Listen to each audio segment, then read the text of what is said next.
everyone, welcome back to my YouTube channel, Myra Lorraine, and thank you all for stopping in. I really appreciate it. And thank you to all my new subscribers. Oh my gosh, I love all of you guys, all of my subscribers.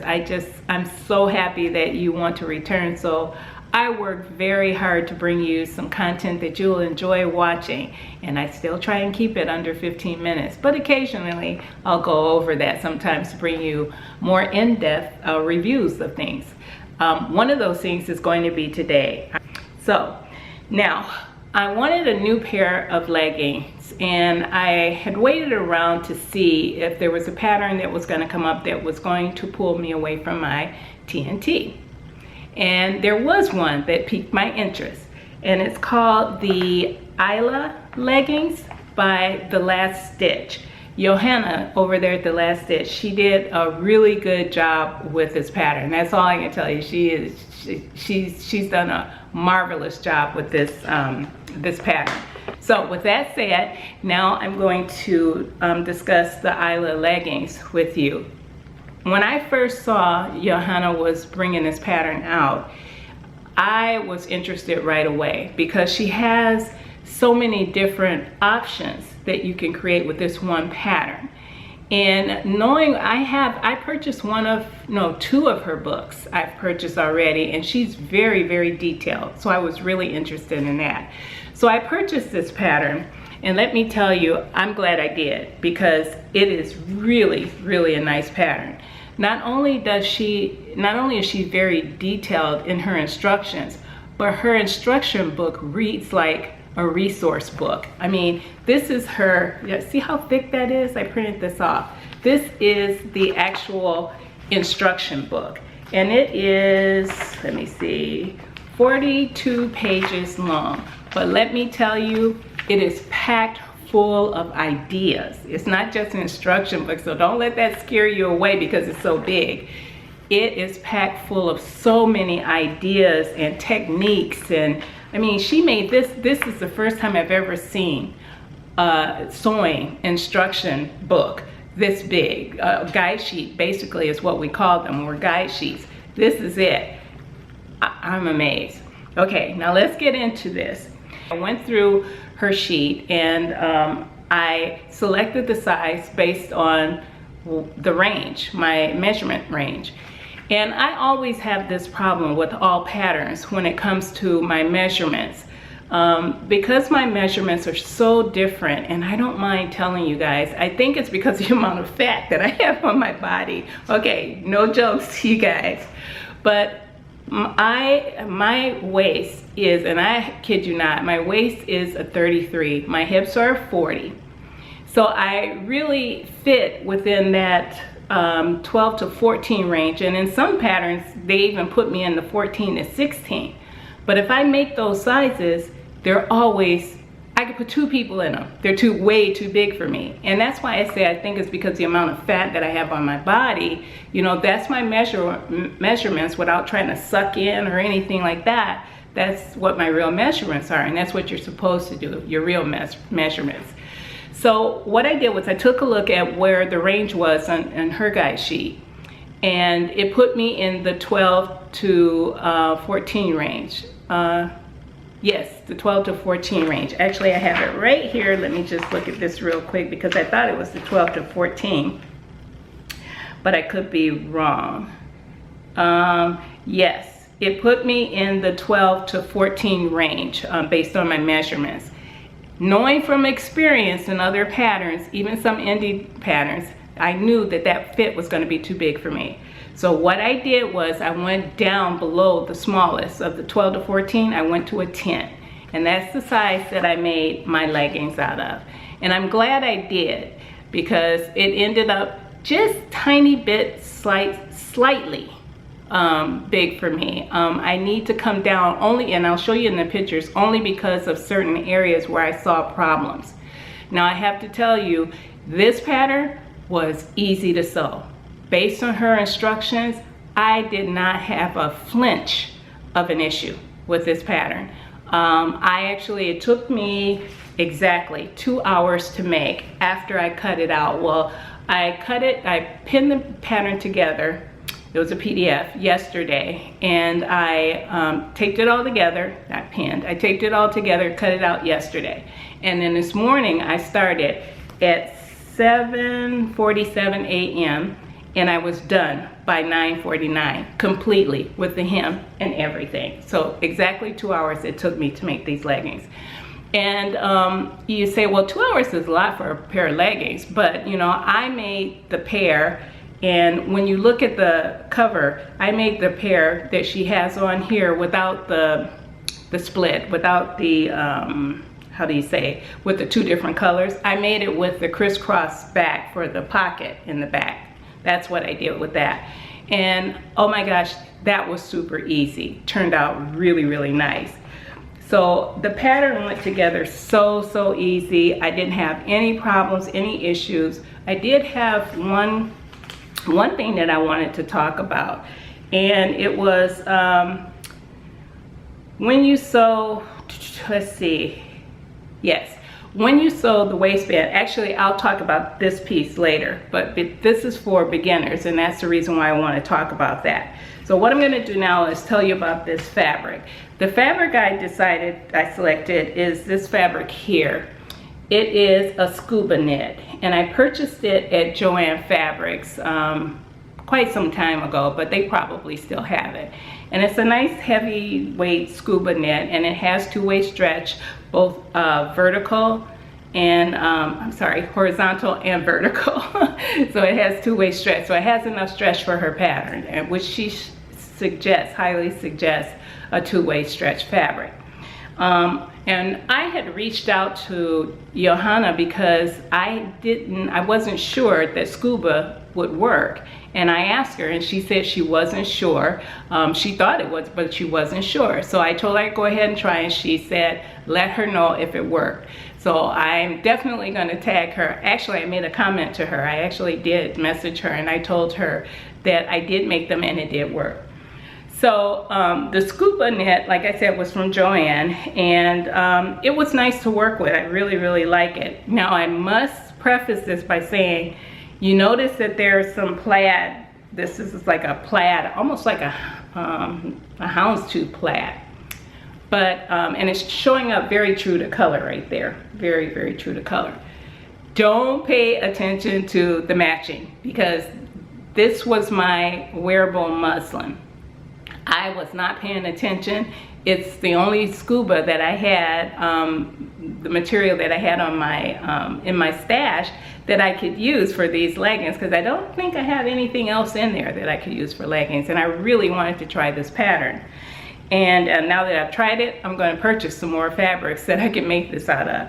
But anyways, I did not match anything because I just wanted to focus on sewing this pattern, and I'm glad I did, because these pair, even though you heard me mention that they're a little big on me, they're not unwearable big. Actually, most people probably won't even notice what I'm saying about them being slightly big on me. But anyways, here are the leggings, and they're typical leggings here, as you see, until you get to the back, and I have this crisscross pocket up there. And I love that pocket. That pocket went in exactly as she describes. I mean, it was just super easy. If I can grab my phone here, one thing I can tell you is if you have one of those large phones, you're not gonna have a problem with it going in here. And I'll tell you why. Mine just slips right in there. Oops, put in the right way. It slips in there, but I don't know if you can see that. My is right here, and I have all this space left over after my phone is there. So it is enough room for those super large phones that you have. So she was right about that. It does fit the large phones. Because of that, I may try the zipper pocket next time, because I'm a little concerned about the amount of space that I have in there for my phone to kind of flip around. I should try it. I haven't tried putting my phone in there when I had the pants on, and I need to do that because it may not slip around in there. But anyways, that's what they look like. Now I'm going to turn them inside out, because there's one thing that I wanted to talk to you guys about. The instruction, the patterns for this, there are very few pieces. Majority of the pieces surrounded around the waistband and the pocket, but the actual leggings themselves, one piece. And I love that, which means there are no side seams at all, just the inseam that you can see right there. And this is the part that I want to talk to you about, is this waistband when you put it on here. She has you to put the whole back pocket or back waistband with the pocket together first, and then you put the waistband together, and then you attach it to the pants. Well, all of that went easy for me. I mean, super easy. No problem, no issues, no nothing. But I have a little experience. For some beginners, what I would suggest, and she didn't suggest it on her in her instructions, and I'm pretty sure I know why, because you want to be careful when you're putting that on. You want to make sure it fits. But you have 3 layers here. Well, you have 2 layers in the front, and in the back to the waistband there will be 3 layers, because you have this pocket, you have the inner side and the outer side right here. So you can see that the outer side that this is attached to right here.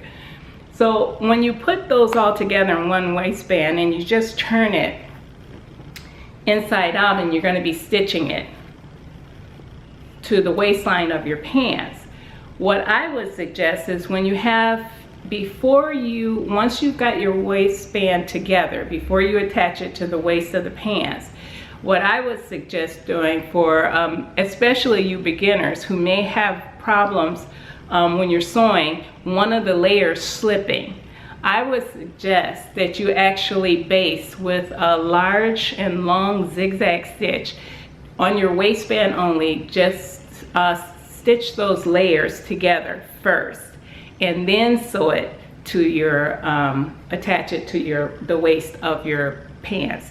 And the reason is because as I was pinning, going through, I only put a couple of pins because I usually watch my layers and I know what I'm doing.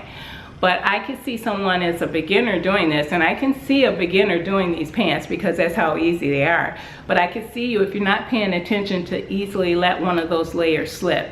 So if you have any questions, or if someone would like for me to maybe even show you what I'm talking about when I do my next pair, just let me know in the comments and I will do that. Or if you just have a question, just let me know and I will answer that question if I can.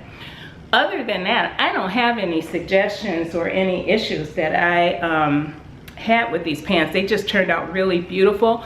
I'm going to show you some pictures here of me in them. One of the things, the reasons why I show you when I'm doing this picture, and this one I'm going to stop here to talk about. Right in my crotch area, I noticed there's a little bit more fabric.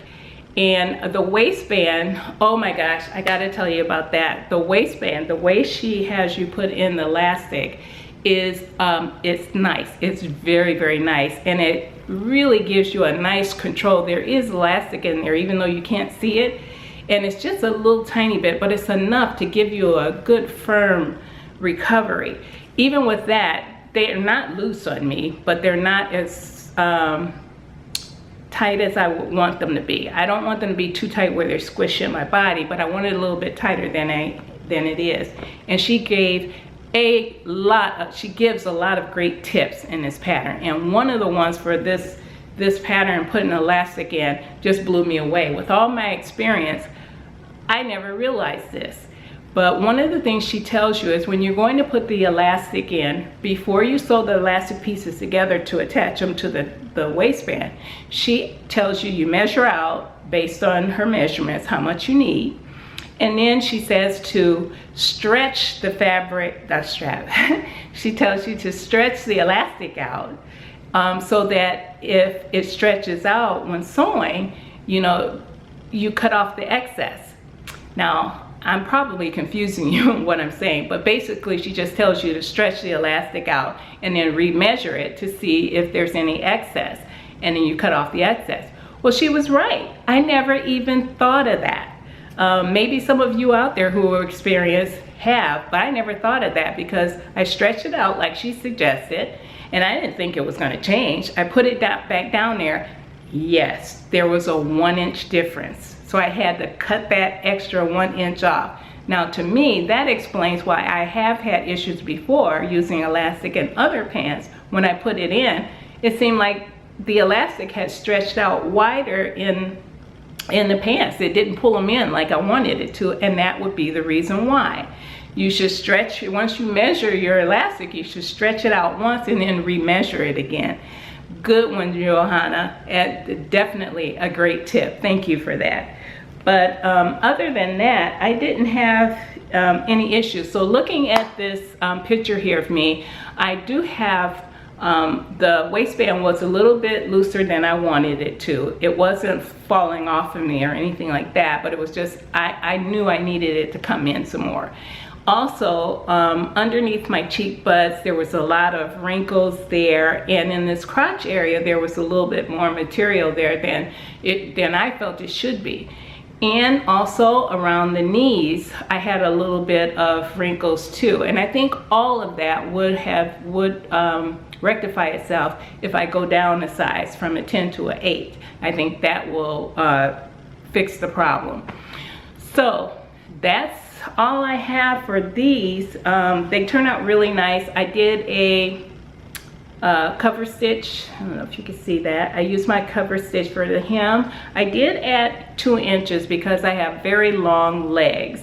I added 2 inches, and as you can see, I did about a 1.5 inch hem there.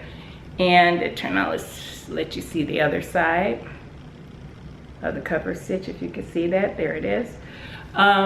I did a 1.5 inch hem, and that's perfect for me. But I always do that to my pants because I know I have long legs, and this pattern was drafted for someone 5'6", which I am. I'm 5'6", but I like my leggings really long, even if they have a wrinkle at the bottom because they're too long. I'm okay with that. I like that look. So with that said, that's it for my the Aila, and I'm hoping I'm saying this right, Johanna, the Aila leggings. This pattern is really nice, and I hope you guys enjoyed watching the pictures, seeing the pictures of me in there. If you have any comments or questions about this pattern, just leave them below and I'll answer them for you. But it's a great pattern. I love it. I just happen to really like this pattern. And yeah, this will probably be my new TNT once I go down the size on them, because it's so easy and so quick for me to do them. Now that I've done this one muslin of them, oh my gosh, it won't take me any time to do the others. So that's it, guys. Like I said, leave me comments down below if you have any questions. Don't forget, when you leave, give me a thumbs up. And subscribe if you haven't already. I'll see you in the next video. Happy sewing. Bye now.